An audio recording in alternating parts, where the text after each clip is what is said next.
Nada, Gustavo, el concepto que yo quería que me hablaras un poquito de manera sintomática dentro de lo que son en cada uno, digamos, de los rubros generales de lo que es lo que hace el vivir en sociedad y cómo está delimitado a nivel de lo que son ámbitos, entre comillas, básicos y elementales como es la política, la economía, la justicia, lo cultural, la educación. Este año y medio hasta ahora fue como, por no decirlo, un gran changüí que se le dio al poder que, que todos esos ámbitos van a ser trastocados, corrompidos, coercionados por quizás 10 20 años como poco, para que eso luego sea solventado, ¿no? Y lo que se ve a gran escala es que después que pasan estas cosas, realmente este gobierno, por lo menos, y la gran mayoría del mundo, no están preparados para esto. Desde camas hasta cómo alimentar a la población que carece de trabajo, todas las crisis que se generaron. Este año y medio, ¿qué tipo vos creés que de trecho le dio a toda la gente que eventualmente está por sobre todo esto y a la vez solventa muchas de estas cosas en esos diferentes ámbitos? Si tuvieras que hacer como un pequeño recorrido de cuál es Es un término, subversión. Ha habido una subversión total, absoluta, de los paradigmas existenciales en todos los rubros, como vos decís. Está muy bien. Vos en tu pregunta en realidad no solo preguntás, sino que conceptualizás. Y yo comparto lo que conceptualizás. Hay un aspecto que me gustaría resaltar, que es cuando vos decís, bueno, con respecto a los elementos infraestructurales que están faltando para el pueblo, no importa. Eso es lo que menos le importa al poder. Al poder le importa instalar un nuevo sistema de relacionamiento humano que se acompasa, se adecua con los adelantos de carácter tecnológicos y científicos. Los avances en materia científica, manipulación genética, manipulación neuronal, los adelantos de carácter tecnológicos con la nanotecnología, con los complementos tecnológicos para lograr la interfaz entre la inteligencia artificial y el cerebro humano, determinó que tuviera que recurrirse a una metodología traumática, a un shock, a una situación de terrorismo sanitario, terrorismo propagandístico, diseminar la emoción del miedo y del terror para poder aplicar al ser humano todos estos adelantos de carácter tecnológicos y científicos que permiten la dominación total y absoluta como nunca los centros de poder estuvieron en condiciones de hacerlo. En ese mismo orden de ideas, los centros de poder no esconden para nada el objetivo final, que es patético, dramático. Primero que nada, señalar que vamos rumbo al transhumanismo, a la robotización del ser humano, a la creación del humanoide, del individuo que está asistido por elementos tecnológicos que lo deshumanizan, lo robotizan y lo esclavizan. Es más, en tal sentido se está legislando. A mí como abogado me corresponde advertirle a la gente que ya hay proyectos de ley en Chile concretamente, en España. Lo lleva adelante un individuo, Rafael Yuste, que es soldado de la DARPA, de la Agencia de Proyectos Especiales de las Fuerzas Armadas de los Estados Unidos, para legislar sobre la neuromodulación. Y volviendo al tema de la Agenda 2030, pero conexo con este tema de la neuromodulación, la Agenda 2030 tiene un eslogan verdaderamente preocupante, dramático, patético. No tendrás nada y serás feliz. Ahora, el análisis de ese eslogan, Mateo, nos llevaría horas, pero voy a tratar de sintetizarlo. No tendrás nada. El término nada es un término de carácter filosófico. Pero en principio, y para no irnos por las ramas, para concretar el concepto y bajarlo a tierra, el concepto nada significa que no serás dueño ni siquiera de tu cuerpo y de tu espíritu. ¿Te das cuenta? Y eso se puede lograr justamente a través de los adelantos de carácter científicos. Se puede lograr a través de la neuromodulación, porque con la neuromodulación hay una invasión en tu cerebro, hay una invasión en los más recónditos espacios de tu ser que son confiscados. Son confiscados por el poder y esos espacios son ocupados por la interfaz entre tu cerebro y la inteligencia artificial. Y serás feliz, dice el eslogan. Claro, porque pese a tu condición de despojado, de todo, de absolutamente todo, hasta de tu esencia humana, ellos están en condiciones de implantarte, a través de la neuromodulación, una emoción. Podrás estar en la indigencia, podrás tener hambre, podrás haber perdido a tu familia, podrás estar en una situación totalmente de vulnerabilidad, de desgracia, pero ellos logran, por la neuromodulación, implantarte artificialmente una emoción, la felicidad. Bueno, es la esclavización total. Ya no queda nada para confiscarle, nada de qué apropiarse por parte de los centros de poder respecto de la humanidad. Esa metáfora, entre comillas, futurista que vos estás sugiriendo, imagino que está plasmada hoy tranquilamente con el celular. Ya el vínculo con el celular va generando una dependencia, un tipo de comportamiento, un hábito nuevo, ¿no? Que va más allá de lo humano, que está más vinculado al vínculo con la máquina. Y en ese sentido, los otros pasan a ser configuraciones de la máquina. Yo a veces le decía a un amigo que el celular es como las maquinitas de antes, tipo el Game Boy o esas cosas, donde vos, no sé, con los cartuchos o eso, y hoy es como que la vida pasa a ser un juego desde el celular. Entonces los seres humanos pasan a ser como elementos de ese juego que es la vida. Y la gente no, al no tener como la piña bien dada en la cara, o el beso cariñoso, o el abrazo, ya todo se vuelve más frío. Es un ambiente frío. Está correctísimo el análisis, y esto se llama la digitalización de la humanidad. Se llama la digitalización de la Bueno, vos lo hablabas con el libro de Negroponte, ¿no? Nicolás Negroponte, Being Digital. 1995, Ser Digital, ya decía que íbamos a tener un cibergobierno mundial y que iban a ser sustituidos los sistemas democráticos, los estados-nación, o pseudo-democráticos, nunca fueron democráticos, pero por sistemas totalitarios, sistemas orwellianos, que ya han sido descritos en esas obras de carácter futurista, que datan de 1930, pero que hoy se plasman en la realidad, ¿verdad? La sociedad de la Agenda 2030 es una sociedad totalmente digitalizada.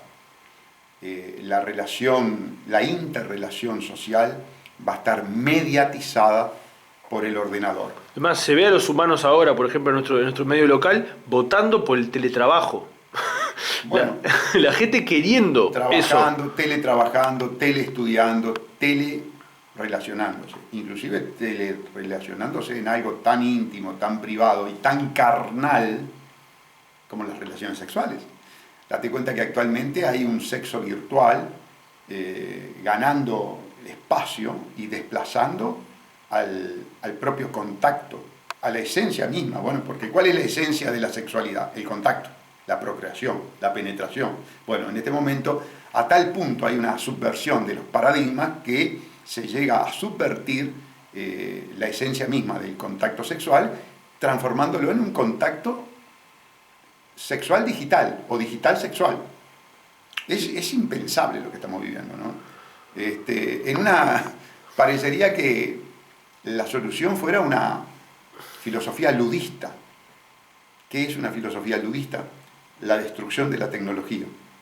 Es decir, parecería que la única forma de poder volver a la sustancia, a la esencia, a la ontología humana, sea como en el planeta de los simios, destruyendo la tecnología. Lo ves hasta como droga. Vos a la gente le sacás el celular o le apagás la internet y no saben qué hacerse. Le sale el mono. Le sale el mono que no saben qué hacer. Se tienen que subir arriba del árbol porque... Sí, sí. Y ahí lo ves. Si tú, está muy bien lo que estás diciendo, pero además formamos parte de esa situación, Sí. No estamos al margen.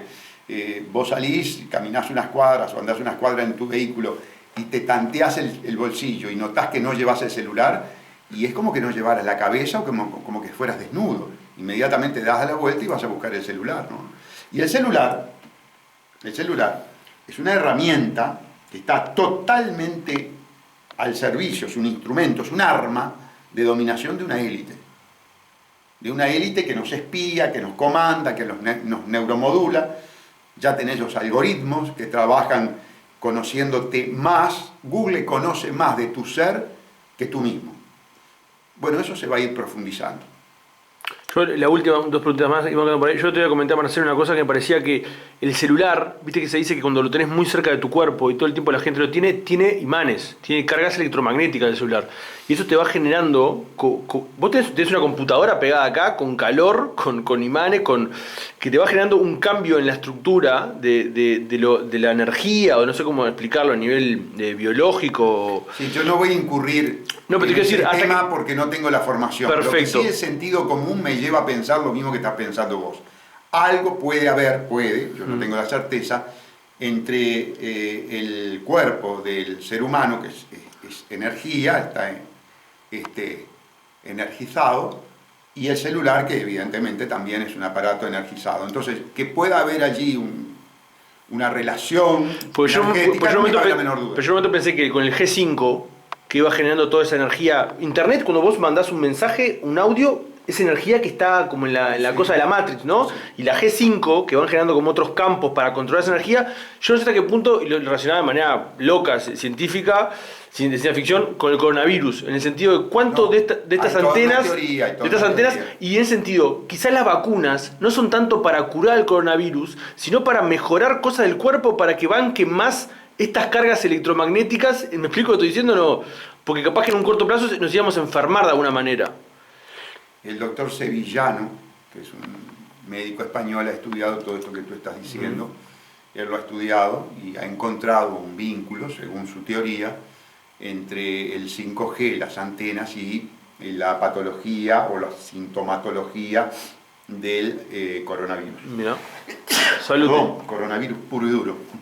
Está bien. Y la última, sí, ¿hasta qué punto vos crees que estos, como viste siempre se menciona el legado o el juicio de Nuremberg y el tema de derechos sobre el cuerpo, el ser humano, frente a los estados, las corporaciones, etcétera, los medios de comunicación, ¿no? Si esto un día, pues siempre todo el mundo cuestiona, los que cuestionamos la realidad, no frente a la enfermedad, sino al manejo de la situación, si un día esto se da vuelta, si un día sale alguien y dice, toda esta gente en verdad, todos los medios de comunicación, todo lo que generaron, todo lo que hicieron, es complejísimo, ¿no? Porque vos, Marce, al comienzo de esta charla sobre el discurso, ¿no? El nuevo metarrelato, y son ellos los que generaron la literatura de esta realidad, ¿no? Y ahí estamos hablando de gente culpable, gente que debería ser puesta a juicio, ¿no? Todos sus empleados, todo, ¿no? Sí, pero la historia marca claramente que los juicios los hacen los ganadores. Y esta es la élite, con todo el poder. Es muy difícil, tiene que darse una situación verdaderamente muy traumática a nivel planetario para que esta gente pierda el poder. Y ellos están con todas las estrategias de las distintas teatros de operaciones, claro, las distintas realidades que se le vayan generando. Por ejemplo, para que haya una revolución y un cambio de las ecuaciones de poder, tenés que ir prácticamente una revolución armada. Y en el campo bélico, ellos están armados hasta los dientes. Y estamos totalmente controlados. Tenés una unidad como es la unidad 8200 del ejército de Israel, que es el tiburón blanco en las redes, en la internet, nos tiene totalmente controlados. Es absolutamente imposible que se pueda armar algo, ¿verdad?, que ellos no lo detecten primariamente. y tempestivamente. No sé si me estás entendiendo. Ningún foco revolucionario, ninguna conspiración contra el poder puede armarse en este momento sin que los sistemas de seguridad lo... Y no solo eso, sino como estudio sociológico a nivel de los campos de la contracultura, también los medios de comunicación, con mucho lobby judío, no sé, turco, anglosajón, oriental, etcétera, logran que todos los discursos también sean incorporados por el poder. Entonces a veces ni siquiera necesitan. Correcto. Hoy, por ejemplo, vamos a un ejemplo concreto. Tuvimos la marcha de los estudiantes en el Uruguay, los estudiantes manipulados por el Frente Amplio y por el Partido Comunista. Entonces, vos fíjate la paradoja, la contradicción que llevaba esa marcha. Era una marcha de conmemoración, de recuerdo de los mártires del 68. Los mártires del 68 fueron mártires de la élite hegemónica internacional de aquella época, representada o personificada por Henry Kissinger. Y sin embargo eran individuos, estos que manifestaban, todos a favor de la estrategia de la pandemia. Esa estrategia de la pandemia es una estrategia que emana del Foro Económico Mundial de Davos, donde está Kissinger. Entonces, por un lado, estaban cuestionando la actividad de Kissinger 50 y pico de años atrás, 53 años atrás, pero manifestaban apoyando la estrategia del viejo Kissinger actual. Entiendo, yo igual le veo que era una banderita, no por la situación concreta, sino porque también en esa época estaba como aconteciendo eso desde un lugar un poco primerizo, como en el sentido, hoy sí creo que los jóvenes tendrían que estar más educados al respecto, pero capaz que en esa época había como, no había tanto bagaje, me explico, como para incluirlos como realmente operadores, pero hoy es complejo, ¿no? Que la gente no pueda estar... Le sobran elementos para estar reivindicando cosas actuales, no reivindicando algo que pertenece a una etapa de la historia totalmente perimida, que era el marco de la Guerra Fría. Muchachos, a ver, la Guerra Fría terminó. En este momento el problema que tenemos es el globalismo, el cibergobierno mundial o la soberanía, la libertad y la democracia. Ustedes no reivindicaron nada de la soberanía, la libertad y la democracia. Me vienen con los cuentos viejos que le impone la manipulación del Partido Comunista actual.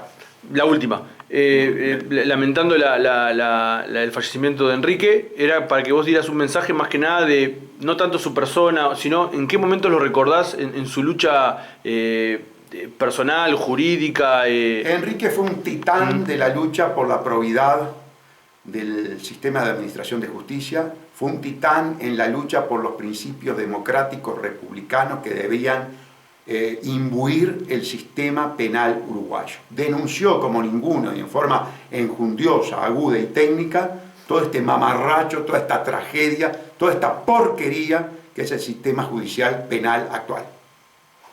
Gracias, Gustavo, disculpa. Vamos arriba. Vamos arriba. Ya no busco más.